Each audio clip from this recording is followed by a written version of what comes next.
So the Punnett square notes that go along with Chapter 6. First thing we need to do is we need to define some of these terms. Homozygous, the first term we're going to look at. The prefix homo means same. So when we say homozygous, we're referring to the same allele. A heterozygous, that prefix hetero, just means different. So the two alleles are different.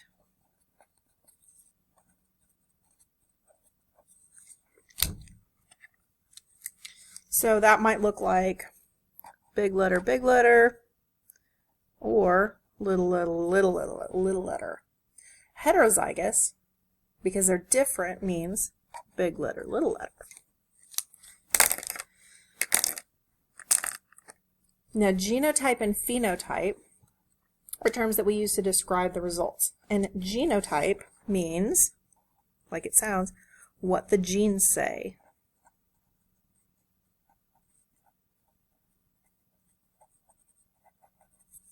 And so that's where we're going to talk about homozygous, heterozygous, dominant, and recessive. So that's that stuff. Okay. And then phenotype is just the physical appearance.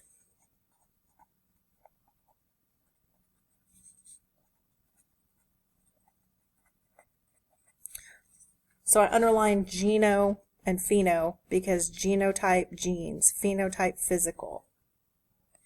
Okay, that physical is what you are actually seeing.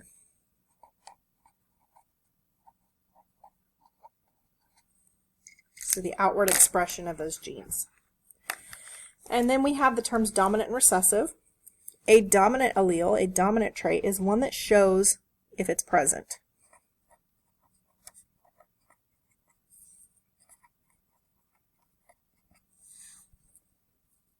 And that could mean that it is big letter, or big letter, little letter. All it takes is one big letter in order for that dominant trait to show up.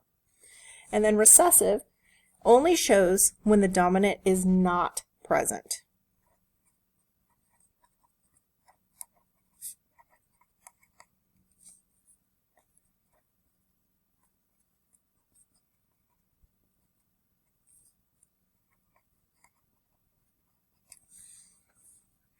So next we're going to look at some examples here. So we are dealing with complete dominance here, which means that one trait is completely dominant over the other. So I'm going to use some different colored markers on this first one so you can kind of follow along and see what I'm talking about. Let's use the letters A, and let's say that A is for freckles, because that is a dominant trait. And a little letter, that recessive, is no freckles. All right. So if we have a homozygous dominant individual, that means that both alleles are the same. Homozygous means the same, and they're dominant. Well, over here, I kind of forgot to put that, but a dominant is a capital letter. Recessive is always a lowercase. So a homozygous dominant individual would look like this, big A, big A. And then a homozygous recessive individual would be the same, and they're both little letters. So for the sake of what we're doing, let's go ahead and let's take the dominant individual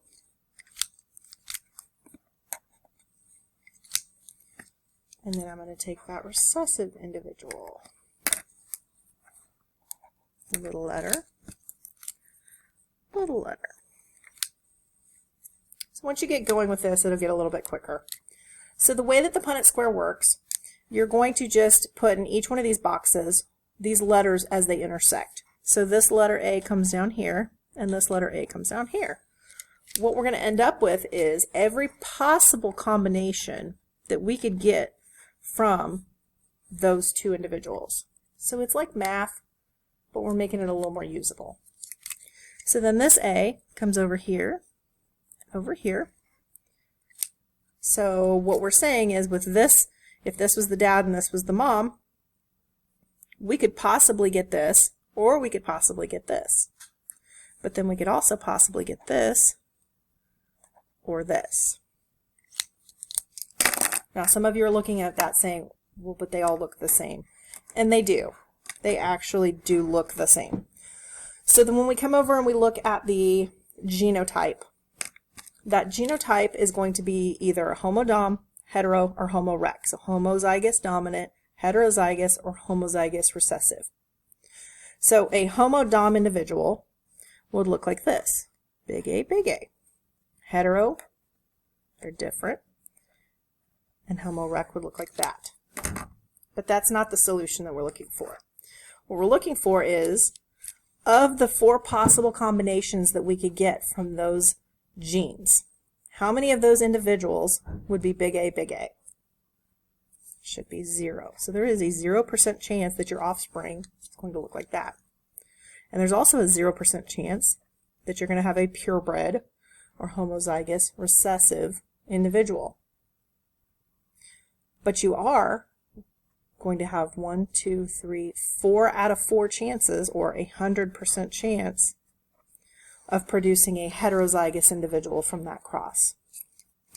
Now the phenotype, when we come down below here, this phenotype is going to be the physical expression.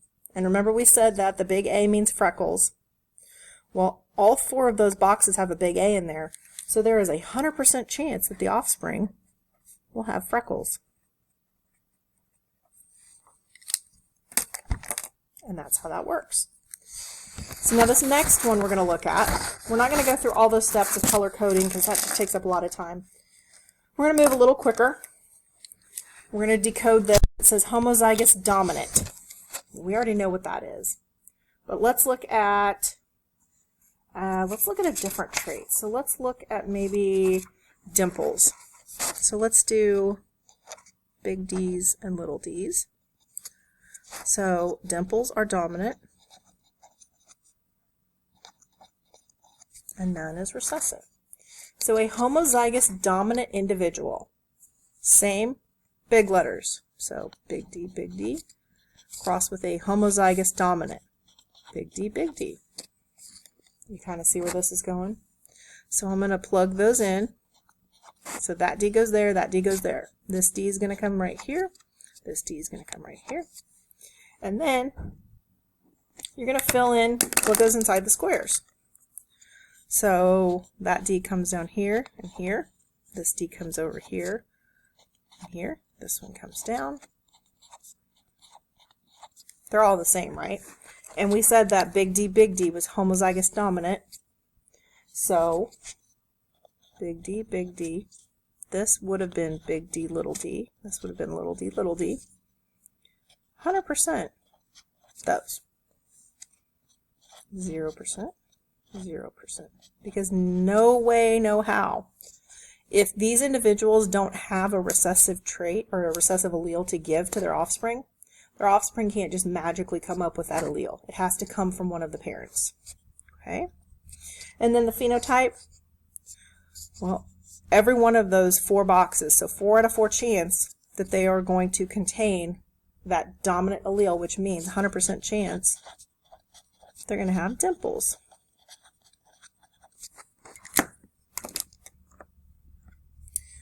So then let's go and look at, I'm hesitant to do blue eyes. We'll talk more about that later on. But let's look at maybe plants. So let's look at, let's say, a plant with purple flowers and white flowers.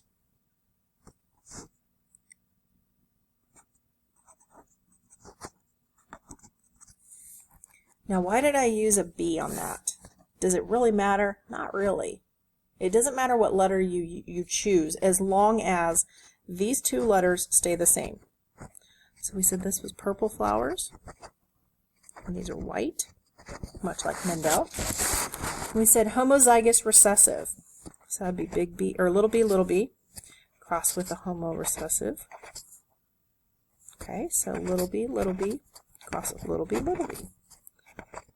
And the boxes, they're all little b. So we come over here, homodom would be a big B.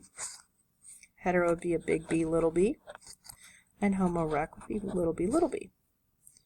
Well, 4 out of 4 chance, or 100% chance that they're going to be all homorecessive. So they're hybrid recessive traits. And then phenotypically, because there's not a single big B anywhere in the mix, there's a 4 out of 4 chance, or 100% chance, that the offspring will all have white flowers.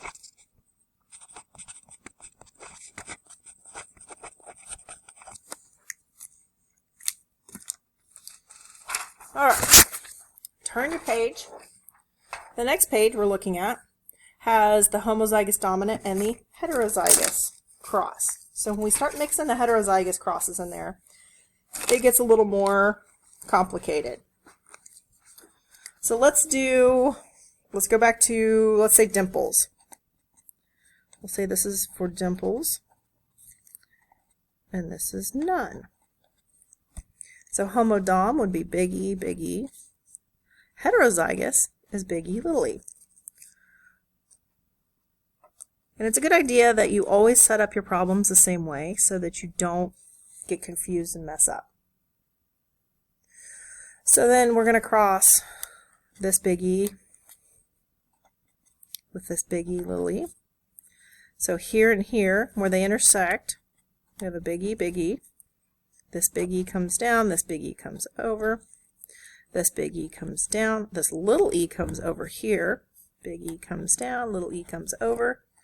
So now it looks a little different. So of these, do we have any of these homorecessive? Are there 2 little e's? No. So that's a 0% chance of that happening. But what about big E, little e? Well, 1, 2 of the 4 squares. So 2/4 or 1/2 makes 50%. So there's a 50% chance that the offspring will be heterozygous. And then 50% chance that they will be homodom. The phenotype, remember we said that they all have to have a big E if they want to have dimples? It only takes 1. So this one's definitely dimples, definitely dimples. There's a big E there, so dimples, dimples. 100% of those offspring are going to have dimples. Next, we're going to look at a homozygous recessive. And let's do big R, little r for round, like a round seed. Wrinkled. So homorec would be little r, big R, little r. Big R, little r, little r, little r. Big R, little r. And I know this gets a little repetitive, guys, but I promise once you have these notes done, you're going to be able to refer back to them and use them often. So homodom would be big R, hetero would be big R, homorec, little r, little r. Do we have any big R's? Nope, 0%. Big R, little r? Yeah, 50% of them, half of them. And then the other half are little r, little r. Now the phenotypes, how many are round and how many are wrinkled? Well, remember we said that it takes 1 big letter, so big R, big R. So these 2 are round, but these 2 are wrinkled. So 50% are round and 50% are wrinkled. Our last one let's look at here. Let's do F's maybe.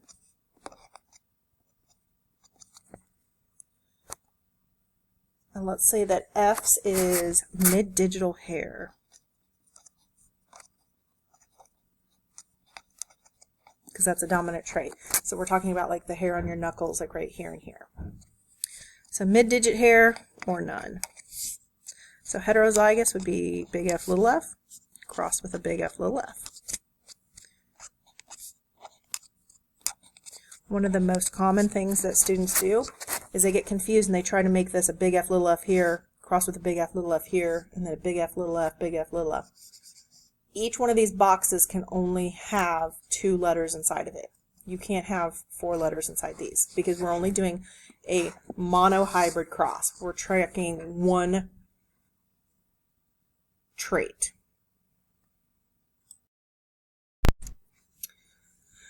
So in this box, we're going to combine the big F, big F, big F, little f, big F, little f, little f, little f. So our homodom would look like big F, heterozygous would be big little f, and homorecessive, little f, little f. When we look at the homodom individuals, one of those four, so 1 and 4 is a 25% chance of having a homodom individual. Heterozygous, 1, 2, so 50%, and then homorecessive is another 25%. If we were talking about the genotypic ratio,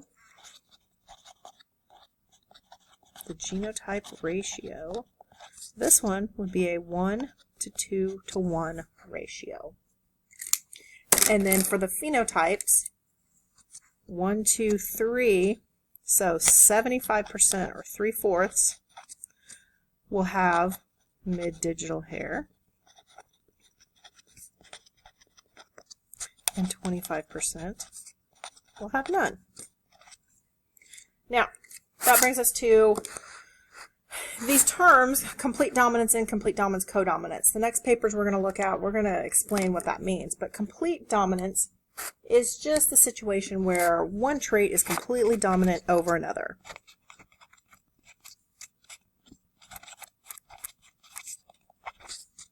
So it essentially masks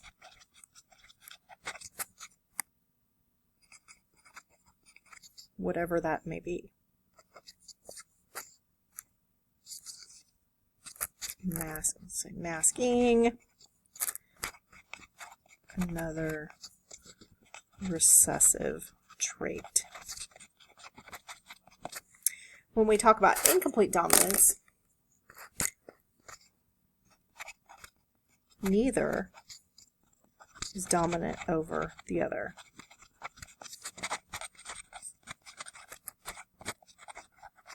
And then codominance is when dominance is shared.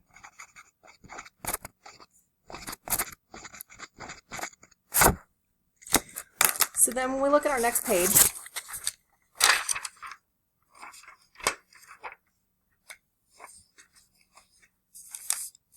on this next page, you're going to see that incomplete dominance, neither allele is completely dominant. Instead, we end up with a mixture. So in this instance, we have red is dominant, white is recessive. So if we were to come down here and look at our key, it looks a little different, but it means the same thing. Big R is red. Little r is white. But what happens when you have that heterozygous mix? Well, that one is going to be pink. So a lot of times we'll see this with flowers.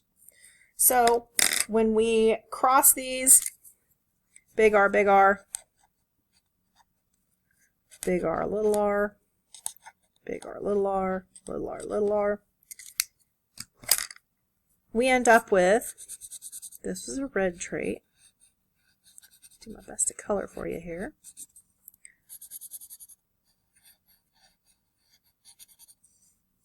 This whole box is going to be red. So 1/4 of those offspring, there's a 1/4 chance or probability that the offspring will be purebred red ones. Now, since my little r's are white, we're not going to add any color to that. But we have to take into consideration those hybrids, or the heterozygous ones. These guys are pink because they're a mixture of the two traits. So we come back over here, and what are our percentages?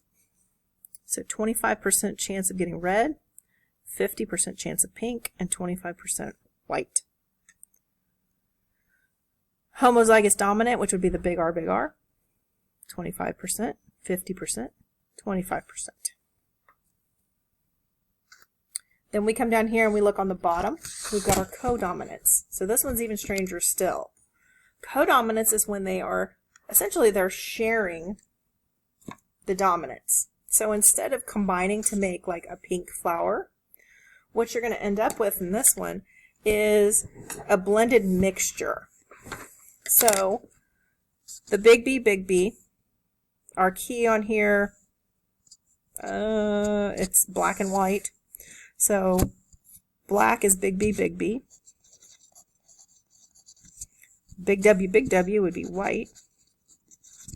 And then the BW would actually be black and white checkered. So this one right here, codominance, is actually used a lot when we talk about human blood types. So this little box right here, your big B, BW, BW, WW. So this box right here would be completely just black. So when we have those blood type discussions, we talk about your blood type is either A, B, AB, or O.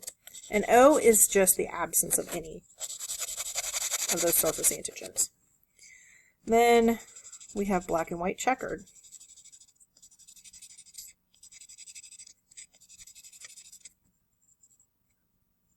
Oh.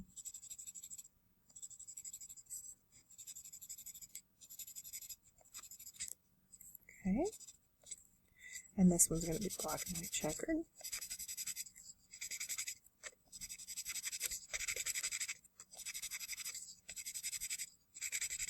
And then that one is just white.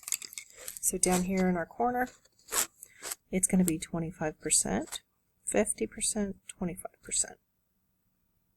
And then the same thing here, 25, 50, and 25. Now, this whole time we've been talking about monohybrid crosses. That means that we are literally just looking at a cross of two individuals following one single trait. It gets a little more complex. We can actually do a dihybrid cross, which I'm going to show you very quickly before we move on. The dihybrid cross looks like this, and we're going to be following two different traits. So like you want to follow blonde hair and blue eyes, or in this instance, round yellow peas and wrinkled green peas. So round would be dominant, big R, big R. Yellow would be big G, little g. And then the wrinkled would be little r, little r. So what you're doing here is this individual right here has a set of alleles to describe round and a set of alleles to describe yellow. So because this is the same individual, they get clumped together. So now when you go to fill out these boxes, you're going to have to show every possible combination between these two different traits. So you could have a big R, big G, or a big R, little g, or this big R, big G, this big R, little g. And so down here I have them listed, and this is the case where you would actually be able to do R, G. You're going to have two letters, R, G, and then R, G. And then these happen to be all the same. Now, when you combine them, you're going to have a set of 4 letters, because remember we're following two traits. Well, there's two alleles that control those two traits, so that's 4 letters in each box. So up here, this big R, little r, big G, little g, big R, little g, little g, big R, big G, little g. Now, you just keep progressing through there. If you were to go back and look at this, you could say, well, if the big R means that they're round, how many of those 4 would be round? Well, all of them would be round. And then yellow, they would have to have a big G. Only 50% of them would be round and yellow. The other 50% of these would be round and green. And we could keep going, and you could come up with phenotypic percentages of the same things. I don't know that we really need to. I think that you guys probably understand at this point. If you don't, shoot me an email and I will do my best to explain it. Big R, little g, little g. And just because I've done this before, it should work out 50-50. Every one of your offspring is going to be round. And 50% of them are going to be yellow and 50% are going to be green.